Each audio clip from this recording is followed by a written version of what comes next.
चलिए आज हम पढ़ने वाले हैं रूसी क्रांति, ठीक है, जिसको हम बोल्शेविक क्रांति भी बोलते हैं। ठीक है, इसके क्या क्या कारण है, इसके कारणों की विवेचना भी हम करेंगे। आपके बिहार बोर्ड क्लास 10th में ये क्वेश्चन बहुत बार आया हुआ है कि रूसी क्रांति की कारणों की विवेचना करें।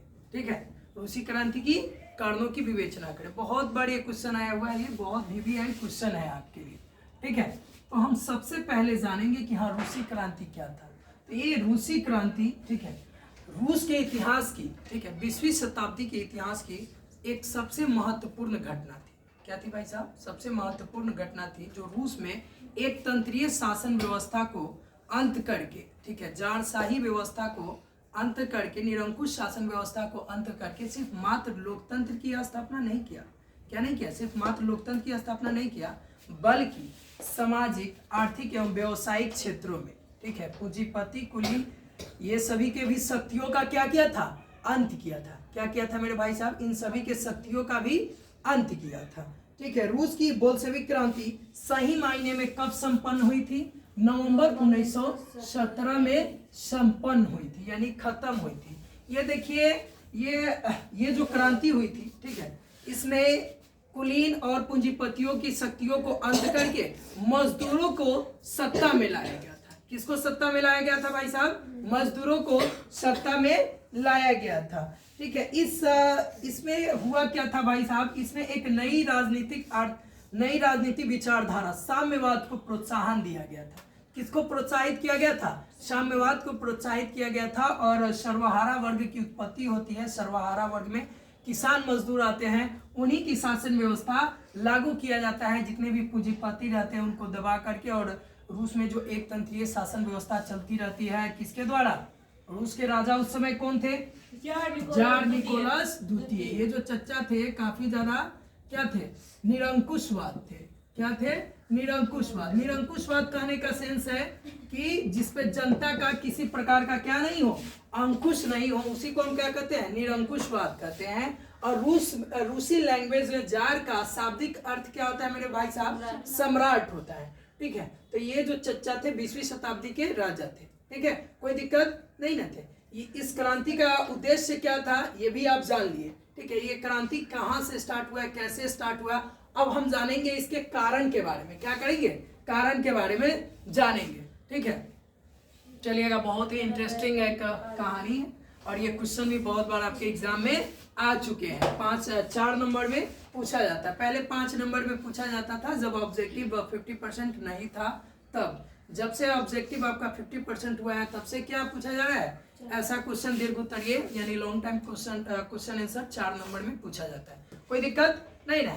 चलिए अब देखिए, रूसी क्रांति के बहुत सारे कारण थे। सबसे प्रथम कारण इसका क्या था? जार की निरंकुशता एवं अयोग्य शासन। मतलब ये इसकी निरंकुशता थी, मतलब ये ऐसा राजा था, ठीक है, ऐसा राजा था, ठीक है, जो दैवी शक्तियों में, राजा के दैवी शक्तियों में क्या रखता था? विश्वास रखता था।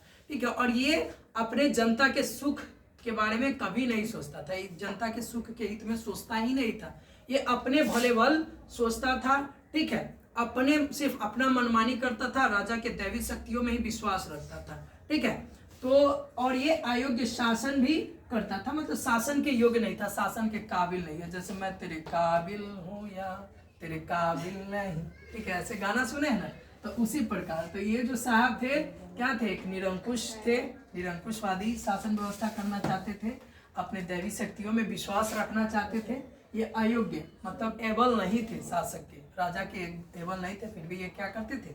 राज करते थे। कि राजतंत्र में क्या होता है? राजा का बेटा ही राजा बनेगा। लोकतंत्र तो व्यवस्था था नहीं कि हाँ भाई साहब कोई भी मतलब लोगों के द्वारा जनमत संग्रह होकर के वोट के माध्यम से चुन करके कोई शासक बने। ठीक है, वो शासक कैसे बनता था पहले के जमाने में?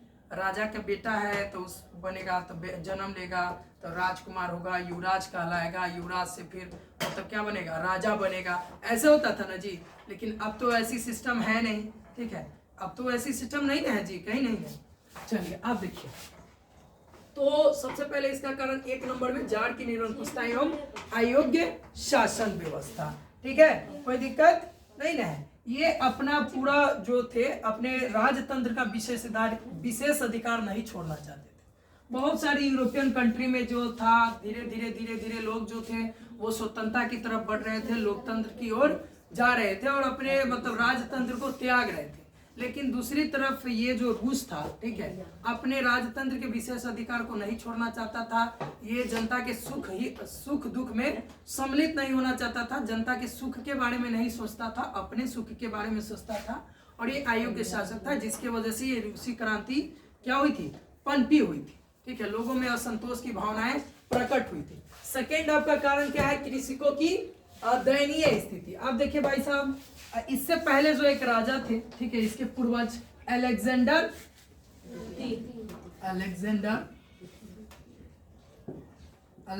द्वितीय का नाम आप लोग सुना, ठीक है, अलेक्जेंडर, ठीक है, अलेक्जेंडर, उससे कोई दिक्कत नहीं है, आप शब्दों में त्रुटि नहीं देखिए, ठीक है, बात को समझिए, ठीक है, कोई दिक्कत नहीं है, रूपरेखा को नहीं देखिए, गुण को देखिए, ठीक है। तो अलेक्जेंडर द्वितीय क्या थे, इनके पूर्वज थे, क्या थे, पूर्वज थे।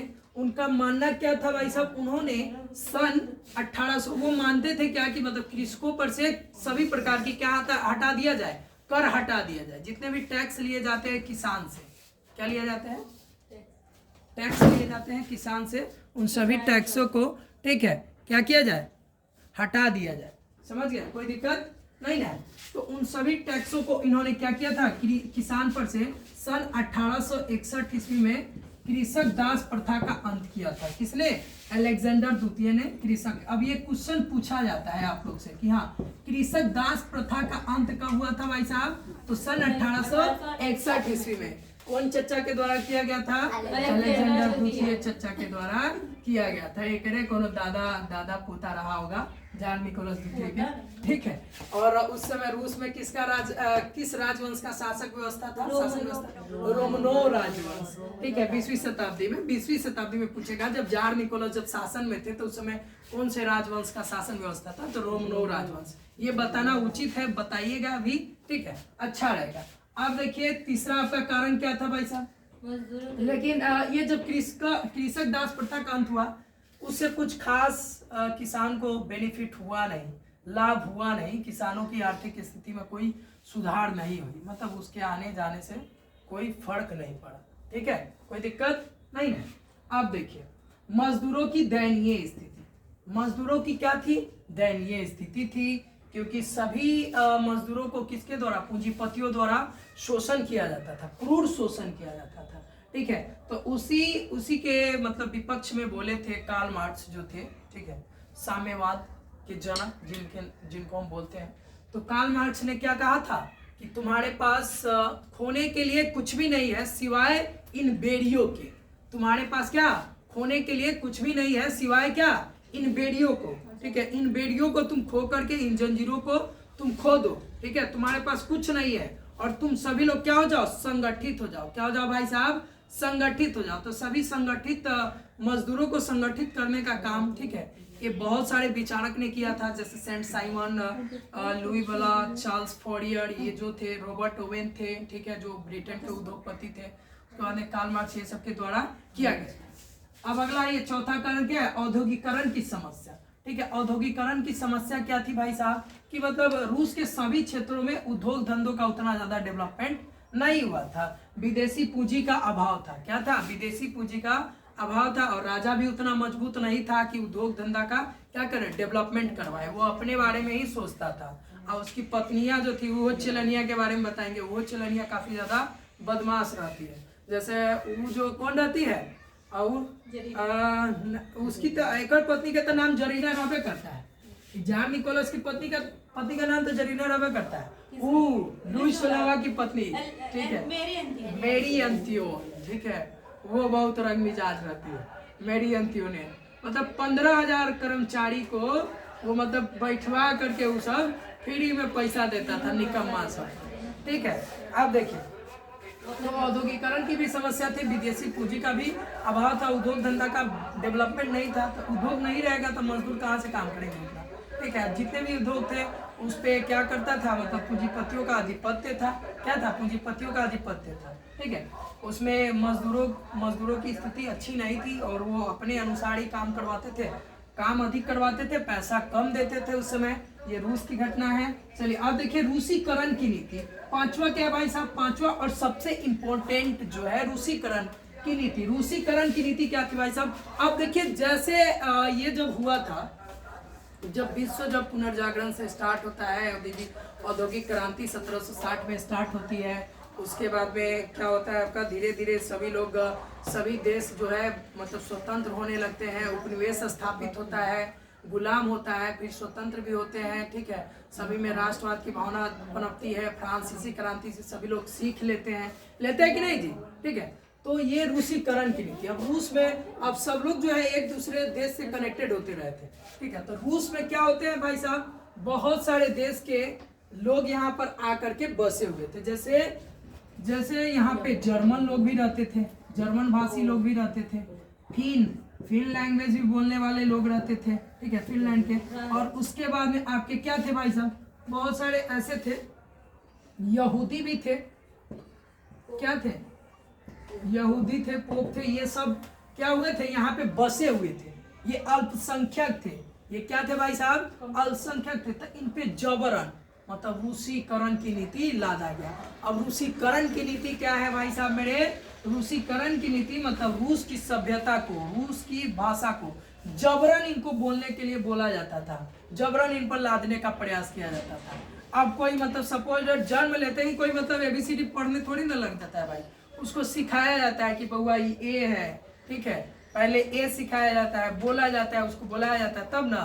तो इतना जल्दी वो सब अदर कंट्री का था, अदर कंट्री का आदमी इतना जल्दी कैसे सीख लेगा भाई। और उस सबको मतलब ये मतलब पसंद नहीं था कि हम रूसीकरण की नीति को अपनाएं और रूस के लैंग्वेज को, रूस के सभ्यता को, रूस के संस्कृतियों को क्या करें, अपनाएं। तो वो लोग अपनाते नहीं है, जिसकी वजह से वो लोग काफी ज्यादा उनको शोषण किया जाता है, उनको मारा भी जाता है, ठीक है। तो वो लोग जो होते हैं भाई साहब, ठीक है, इससे काफी ज्यादा त्रस्त आ जाते हैं, परेशान हो जाते हैं। तो वहां से भी कहीं ना कहीं आपका क्या होता है, रूस की क्रांति जन्म लेती है, पनपती है, ठीक है। ये सब पनपती हुई क्रांति का कारण है, ठीक है, रूसी क्रांति का। और छठा आपका क्या है, छठा भाई साहब विदेशी घटनाओं का प्रभाव। ये सबसे इंपॉर्टेंट, मोस्ट इंपॉर्टेंट इन सभी कारणों में, ठीक है, इन सभी कारणों में मोस्ट इंपॉर्टेंट आपका विदेशी घटनाओं का प्रभाव है। विदेशी घटना कहने का सेंस मेरे भाई साहब, क्रीमिया का युद्ध, ठीक है, एगो क्रीमिया का युद्ध हुआ था 1853 से 54 हुआ था ना जी। एगो क्रीमिया का युद्ध कब हुआ था, 1853 से 54।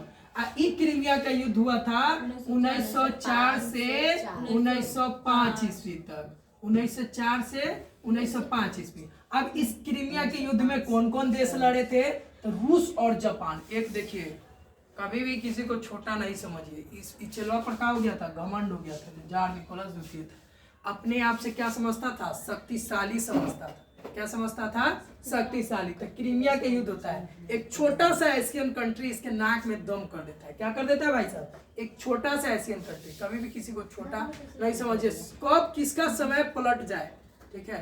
समय से बड़ा कोई बलवान नहीं है, ठीक है, समय ही सबसे बड़ा शक्तिशाली, समय ही बलवान है, ठीक है, समय ही क्या है, बलवान है, समय ही धन है, समय ही क्या है, धन है, टाइम इज मनी, ठीक है।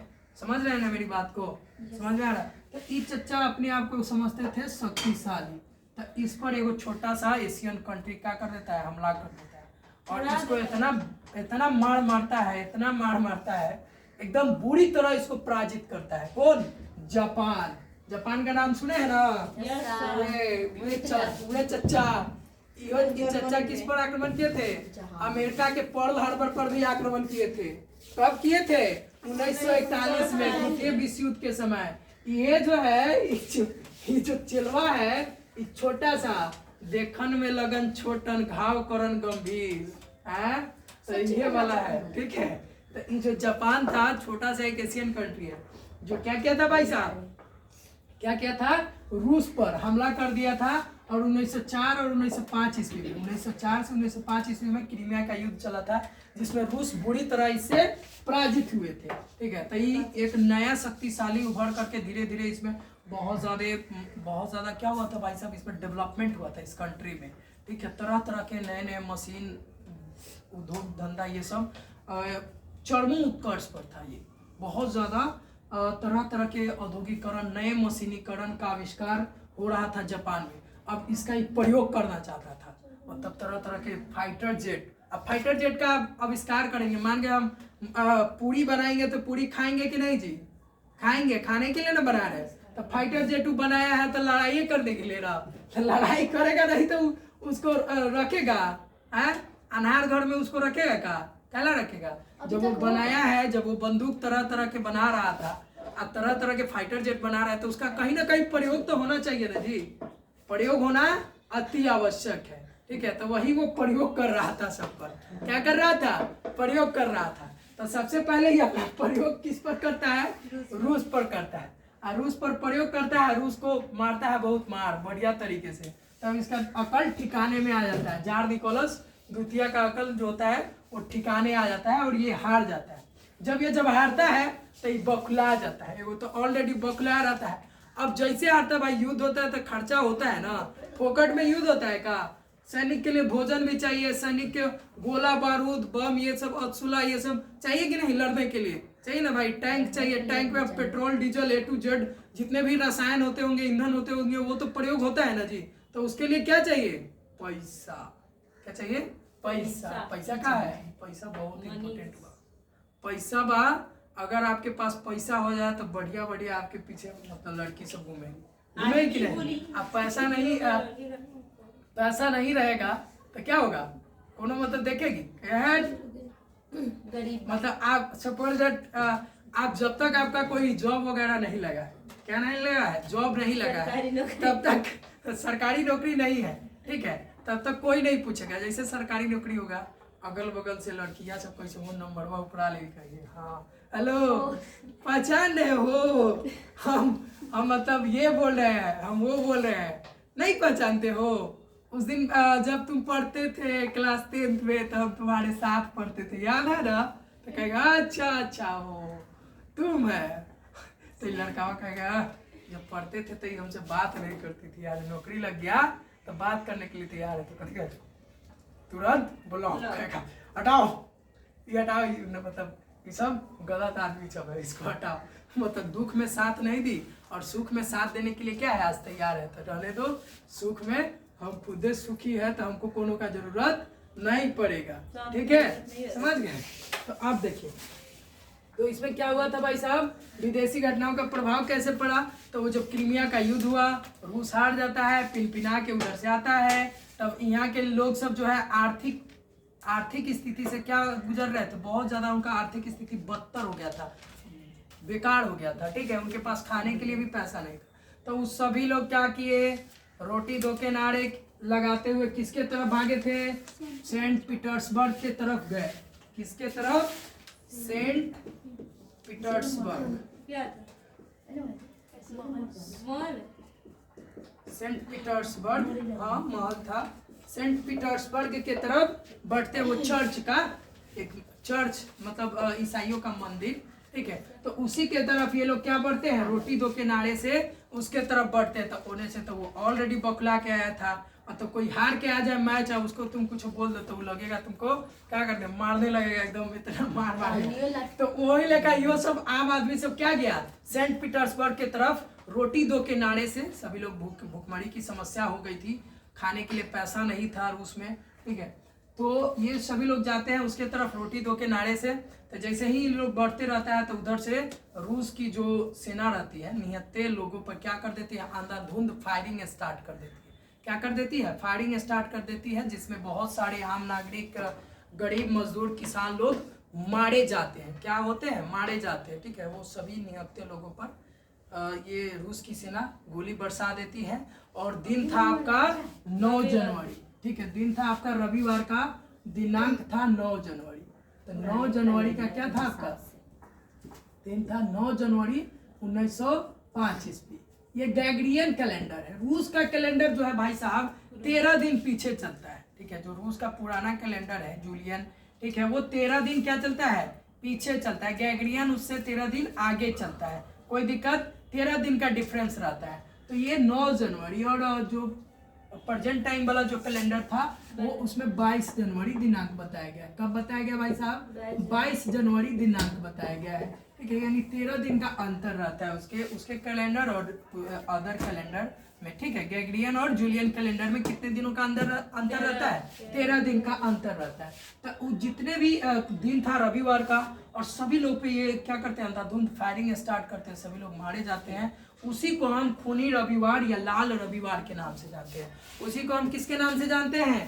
खूनी रविवार या लाल रविवार के नाम से जानते हैं। ये सबसे इंपॉर्टेंट क्वेश्चन है, आपके एग्जाम में पूछे गए हैं, मतलब 5-6 बार ये क्वेश्चन आया हुआ है कि खूनी रविवार किसे कहते हैं, ठीक है। खूनी रविवार है क्या, लाल रविवार है क्या, तो इसको आप लिख दीजिएगा ना, कोई दिक्कत नहीं ना होगा। चलिए अब देखिए अगला क्या था भाई साहब? रूस में मार्क्सवादी का प्रभाव तथा बुद्धिजीवियों का योगदान। अब रूस में क्या था भाई साहब? एक तरफ किसानों की स्थिति बद से बदतर हो रही थी। क्या हो रही थी? एक तरफ किसानों की स्थिति बद से बदतर हो रही थी, तो दूसरे तरफ कुछ जो थे विचारक थे, ठीक है, वो अपना मार्क्सवादी विचारधारा को दे रहे थे और मजदूर किसान को क्या कर रहे थे? मजबूत बना रहे थे, उसको संगठित कर रहे थे। क्या कर रहे थे? संगठित कर रहे थे, ठीक है। उसी बीच में एक रचना देते हैं आपके, एक साम्यवादी थे लियो टॉल्स्टॉय। लियो टॉल्स्टॉय क्या थे? एक साम्यवादी विचारक थे, साम्यवाद के पक्षधर थे लियो टॉल्स्टॉय, जिन्होंने क्या किया? वार एंड पीस की रचना की थी। क्या की थी भाई साहब? वार एंड पीस की रचना की थी। वार एंड पीस का मतलब क्या होता है? युद्ध और शांति। युद्ध और शांति नामक पुस्तक की रचना की थी। कोई दिक्कत यहाँ पे भाई साहब? दोस्तोवेस्की, तुर्गनेव जैसे चिंतक इस नए विचार को प्रोत्साहन दे रहे थे। दोस्तोवेस्की और तुर्गनेव, दोस्तोवेस्की भी क्या थे? मार्क्सवादी विचारधारा से प्रभावित थे। कार्ल मार्क्स के विचारों से क्या थे? प्रभावित थे। कार्ल मार्क्स आप तो उस समय टपक गए थे, 20वीं शताब्दी के समय टपक गए थे कि नहीं? 1883 में मॉडर्न की कहानी खत्म हो गया था उनका, ठीक है। लेकिन उनके विचारों पे एक नए विचारधारा रूस में जन्मे थी, ठीक है, जिनका नाम था दोस्तोवेस्की और तुर्गनेव, ठीक है। वो मार्क्सवादी विचारधारा पर चलने वाले थे, ठीक है। वो लोगों को दे रहे थे, विचार दे रहे थे और सभी मजदूरों को एकत्रित कर रहे थे, ठीक है। मजदूर एकत्रित हुआ तो उस समय एक वर्ग का जन्म हुआ। क्या हुआ? एक वर्ग का जन्म हुआ जिसे हम सर्वहारा वर्ग के नाम से, क्या नाम से जानते हैं भाई साहब? सर्वहारा वर्ग, जिसे बुजुर्गा वर्ग भी कहा जाता है, सर्वहारा वर्ग के नाम से जानते हैं। एक तरफ मध्यम वर्ग जो है, मध्यम वर्ग का उन्नति हो रहा था, ठीक है। इस पूंजीपति वर्ग और श्रमिक वर्ग की लड़ाई में मध्यम वर्ग का उदय हो रहा था, दूसरी तरफ श्रमिक वर्ग दबे जा रहे थे, उनका दमन होते जा रहा था। तो एक बुजुर्गा वर्ग का जन्म होता है, सर्वहारा वर्ग का जन्म होता है, जिसमें गरीब आम लोग, गरीब किसान, मजदूर ये सब आते हैं, ठीक है। तो वहीं से क्या होता है? सर्वहारा वर्ग की उत्पत्ति होती है और बहुत सारे क्रांति होते हैं। उसी सर्वहारा वर्ग की शासन व्यवस्था रूस में आती है, ठीक है। 1918 में आपका यूएसएसआर नामक संगठन बनता है, जिसको बनाते हैं कौन? लेनिन साहब बनाते हैं, ठीक है। गणतंत्र संविधान की रचना करते हैं, ठीक है। 1918 में यूएसएसआर नामक संगठन का स्थापना होता है और उसमें वही कृषक मजदूर का शासन व्यवस्था आता है। इसके बारे में भी हम लोग जानेंगे। तो ये ना कहीं कारण था और बहुत सारे मजदूर जो थे मार्क्सवाद के विचारों से क्या थे? प्रभावित थे। और जो बुद्धिजीवी थे उन्होंने क्या किया था? सर्वहारा वर्ग को जन्म दिया था, ठीक है। और ये सर्वहारा वर्ग में गरीब, मजदूर, किसान ये सब आते थे। कोई दिक्कत यहाँ तक नहीं है? चलिए आप देखिए रूस का पहला, ठीक है, इसी में हम पढ़ेंगे रूस में मार्क्सवादी का प्रभाव, मार्क्सवाद का प्रभाव, बुद्धिजीवियों का योगदान। तो रूस का प्रथम, ठीक है, प्रथम साम्यवादी कौन था? यहाँ पे क्वेश्चन बहुत बार आए हुए हैं। रूस का प्रथम साम्यवादी, ठीक है, रूस का प्रथम साम्यवादी कौन था? प्लेखनेव था। कौन था भाई साहब? प्लेखनेव साहब थे। कौन थे? प्लेखनेव का नाम सुने हैं? प्लेखनेव क्या थे? रूस के प्रथम साम्यवादी थे। ये कार्ल मार्क्स जो चचा थे वो कहाँ के थे? वो तो जर्मनी के थे। वो अपने साम्यवाद के विचारधारा को प्रकट किया था, दिया था, प्रतिपादित किया था और उसके दोस्त फ्रांस के थे, ठीक है। वो लोग तो रूस के थे नहीं ना, तो रूस का यहाँ पे क्वेश्चन आता है, इससे इस चैप्टर से रिलेटेड क्वेश्चन आता है कि रूस का प्रथम साम्यवादी कौन था? तो प्लेखनेव था। उसने एक पार्टी की स्थापना की थी, उस पार्टी का नाम क्या था भाई साहब? रशियन सोशलिस्ट डेमोक्रेटिक, ठीक है, Russian social democratic party, Russian social democratic party. उसका पार्टी का नाम क्या था? रशियन, ठीक है, सोशल डेमोक्रेटिक पार्टी, डेमोक्रेटिक। उन्होंने क्या किया था? एक पार्टी की स्थापना की थी। उन्होंने क्या किया था? एक पार्टी की स्थापना की थी, रशियन सोशलिस्ट डेमोक्रेटिक पार्टी, ठीक है। ये पार्टी 1898 में क्या हो जाता है?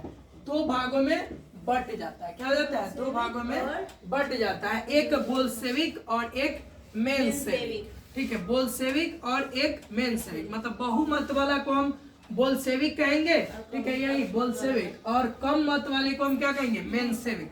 ये बोल्शेविक और मेंशेविक को मानने वाले कौन थे, इसके बारे में थोड़ा सा हमें बता दीजिए। बोल्शेविक को मानने वाले कौन थे, बताइए भाई साहब। बोल्शेविक को मानने वाले थे आपके भाई साहब, ये जो बोल्शेविक था, इस पार्टी को मानने वाले में गरीब, किसान, मजदूर, सर्वहारा वर्ग थे। वहीं से आपका सर्वहारा वर्ग की क्या होती है? उत्पत्ति होती है। और मेंशेविक जो 1898 में जो बढ़ जाता है, मेंशेविक कहने का सेंस है कि मध्यम वर्ग से। क्या मेरे भाई साहब? मध्यम वर्ग से, ठीक है, जिसमें शिक्षक, वकील, डॉक्टर, ये सब, इंजीनियर, ये सब आते थे, ठीक है, समझ गए? कुलीन नहीं, मध्यम वर्ग में शिक्षक, डॉक्टर, वकील, ये सब आते थे, ठीक है। तो बहुमत वाला को हम बोल्शेविक के नाम से जानते हैं, और जो मेंशेविक था वो अल्पमत वाला था, ठीक है, कोई दिक्कत नहीं ना। अब अगला आपका लास्ट कारण क्या था भाई साहब? तात्कालिक कारण प्रथम विश्व युद्ध में रूस की पराजय।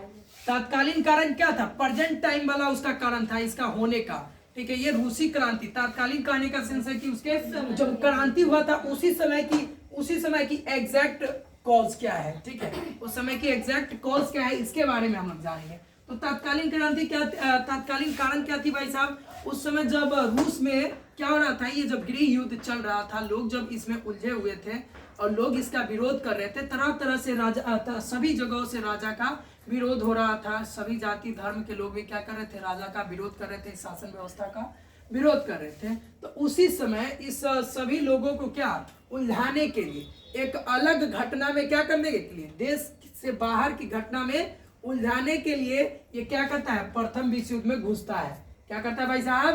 प्रथम विश्व युद्ध में क्या करता है? एंट्री लेता है। अब प्रथम विश्व युद्ध में एंट्री लेता है। प्रथम विश्व युद्ध हुआ कब था ये भी जान लीजिए। जब बात आ रही है प्रथम विश्व युद्ध, हुआ कब हुआ था? 1914 से 1918 तक। तो इस चच्चा के पास उतना जाना अत्याधुनिक हथियार भी नहीं था, ठीक है, पैसा भी उतना नहीं था जो क्या करे, सैनिक पे खर्च करे। सैनिक को खाने के लिए नहीं था, सही से सैनिक को क्या नहीं था? खाने के लिए नहीं था। घुस जाते कहाँ? अपन घर के झगड़ा समाप्त करने के लिए घुस जाते दूसर के झगड़ा में। कहाँ घुस जाते? दूसर के झगड़ा में, ताकि लोग सब क्या हो जाए? शांत हो जाए। अरे बेवकूफ, तुमको शांत करना है तो अपना घर में तू पहले राय सहमति ले लो ना, क्या करना है नहीं करना है। तोरा अपन वो घर में झगड़ा हो ही रहा है और तू बाहरों घुस गया। अपन अब नहीं कहता है कि घर खीर तो बाहर खीर, नहीं कहता है घर खीर तो बाहर खीर। घर में यदि सही रहेगा तो बाहर भी आप क्या रहिएगा? सही रहिएगा। घरे में फूट रहेगा, घरे में एक दूसरे को वो मतलब बोलेगा, एक दूसरे को मतलब किसी में आपसी संबंध अच्छा नहीं रहेगा तो क्या हो जाएगा? बहुत दिक्कत वाली बात हो जाएगी ना भाई साहब। क्या हो जाएगी? जब घर में आपसी संबंध नहीं रहेगी तो बहुत दिक्कत हो सकती है। तो बाहर वाला भी आपको क्या करेगा? आपको कमजोर समझेगा, आपको तरह तरह का मतलब क्या करेगा? व्यंग कसेगा। कसेगा कि नहीं? आप घर में मजबूती से रहिएगा, एकता से रहिएगा, तो किसी का है मजाल बोल दे, ठीक है, बोलेगा तो एकदम गर्दा उड़ा दीजिएगा, ठीक है। चलिए अब देखिए, तो ये क्या होता है? प्रथम विश्व युद्ध में ये एंट्री क्यों लेता है भाई साहब? क्योंकि ये चाहता क्या है? चाहता है भाई साहब कि जो है लोग सब जो है इस उलझन को, जो घर में हमारा जो झगड़ा चल रहा है, उस उलझन को भुलाने के लिए ही ये प्रथम विश्व युद्ध में क्या करता है? लोगों को उलझाने के लिए प्रथम विश्व युद्ध में एंट्री लेता है। लेकिन प्रथम विश्व युद्ध में भी ये इसको क्या हो जाता है? ये हार जाता है, बुरी तरह से क्या हो जाता है? हार जाता है। और ये 1917 में निकल जाता है। क्या होता है? 1917 में निकल जाता है। अब 1917 में कौन जैसे ही निकलता है तो अमेरिका घुसता है। जैसे ही निकलता 1917 में इधर ये निकला था, और 1917 में ही अमेरिका क्या हुआ था, प्रथम विश्व युद्ध में घुसा था। ठीक है, क्यों घुसा था, और जो जर्मनी जो था, ठीक है, एक जहाज पर हमला कर दिया था जिसपे बहुत सारे अमेरिकी नागरिक थे, अमेरिकी नागरिक सवार थे, तो उसको उतारता नहीं है, चाहे उसको बचाता नहीं है, उस पर ही हमला कर देता है, जिसकी वजह से अमेरिका बौखला जाता है और वो मित्र राष्ट्र के तरफ से युद्ध में क्या हो जाता है, युद्ध करने की घोषणा कर देता है अमेरिका। ठीक है, न वो जर्मनी वैसा गलती करता, न अमेरिका आता, न मतलब क्या होता, जर्मनी हारता, न उसके बाद में क्या होता, मित्र राष्ट्र जीतता। ठीक है, न ही वर्साई की संधि होती, न ही द्वितीय विश्व युद्ध स्टार्ट होता। वर्साई की संधि ने कहीं ना कहीं द्वितीय विश्व युद्ध की नींव डाल रखी थी। ठीक है, जिसके वजह से हिटलर जैसा महान एक क्या तानाशाह उभर करके पूरे विश्व में आता है, और वो प्रथम विश्व युद्ध में न हारता न यहूदी को मारता। ठीक है, पूरे यहूदी को मार दिया था वो, लगभग करोड़ों यहूदी को क्या किया था, जला देता था। मतलब इलेक्ट्रिक था वो, इलेक्ट्रिक का था, मतलब दाह, मतलब 100 को जलाने वाला। ठीक है, बॉडी को जलाने वाला, झोंक दीजिए सेकंडों में जल जाएगा। ठीक है, वैसा बनवाया था वो। ठीक है, तो उसमें वो झोंक देता था, पूरे यहूदी को मार दिया था गलत फहमी में। इसने ही मतलब इसके कारण ही हम क्या हुए, प्रथम विश्व युद्ध में हमको हार मिली हुई। ठीक है, लेकिन अभी चल रहा, अभी यहूदी एक ऐसा इतना मजबूत, यहूदी जब भी नाम हम लेंगे तो कौन सा देश आ जाता है, इजराइल। ठीक है, अकेले एक ऐसा देश है दोस्त जिसके पास सभी टोटल आदमी जो है उसके क्या है, सैनिक में है, यानी आर्मी है। वहाँ के टोटल आदमी सभी, स्त्री हो या पुरुष हो, सभी आर्मी में है। ठीक है, सभी आर्मी है, टोटल आर्मी है। इजराइल एक मात्र ऐसा देश है। ठीक है, इजराइल की राजधानी क्या है, जेरूसलम, जो धर्म युद्ध के लिए क्या है, प्रसिद्ध है, माना जाता है। ठीक है, वहाँ ईसाई, ठीक है, धर्म युद्ध के लिए माना जाता है। मतलब क्या मेरे भाई साहब, कि वो जो जेरूसलम है वो उसकी राजधानी है। ठीक है, वहाँ पे ईसाइयों का चर्च है, मुस्लिमों की मस्जिद है, फिर उसके बाद में यहूदी का भी वो भी मानता है कि मेरा भी यहाँ कुछ है, मस्जिद है। तो इसके वजह से धर्म युद्ध चलते रहता है। अकेले वो 56 कंट्री को नाक में दम करके रख दिया था। पूरे 56 इस्लामिक कंट्री थे ना, 56 से भी अधिक है, लेकिन 56 इस्लामिक कंट्री को अकेले वो नाक में दम करके रख दिया था। ठीक है, एक अकेला यहूदी प्रधान देश इजराइल। मतलब इतना वो डेवलपमेंट है दोस्त कि मत पूछो। इतना वो अभी तरह तरह के उसके पास फाइटर जेट, तरह तरह के अत्याधुनिक हथियार से वो लैस है। ठीक है, आप एक वो यहूदी को मारिएगा ना तो उसका एक खुफिया एजेंसी है जिसको हम किस नाम से जानते हैं, मोसाद। किस नाम से जानते हैं, मोसाद। को देश के कोनों कोना में रहिए, घुस के मारेगा। एक को घोड़ा के मार दिए तो समझिए आप पर एकदम आपको तबाही मचा देगा। अमेरिका भी उससे दोस्त लड़ने के लिए डरता है, इतना ज्यादा पावरफुल है कंट्री। ठीक है, तो ये सब कारण था आपके रूसी क्रांति के। क्या थे भाई साहब, ये सब ये कारण क्या थे आपके रूसी क्रांति के थे। 4 नंबर का क्वेश्चन आता है, इसमें भी बहुत सारे हम आपको क्वेश्चन बताए हैं, जैसे खूनी रविवार क्या है। ठीक है, उसके बाद में रूस का प्रथम साम्यवादी कौन था, क्रीमिया का युद्ध कब हुआ था, किससे किससे हुआ था। ठीक है, ये मतलब प्रथम विश्व युद्ध से निकलता कब है, ये सब बहुत सारे ऑब्जेक्टिव क्वेश्चन भी है। रूस में कृषक दास प्रथा का अंत कब हुआ था, किसके द्वारा किया गया था, अलेक्जेंडर द्वितीय 1861 ईस्वी में।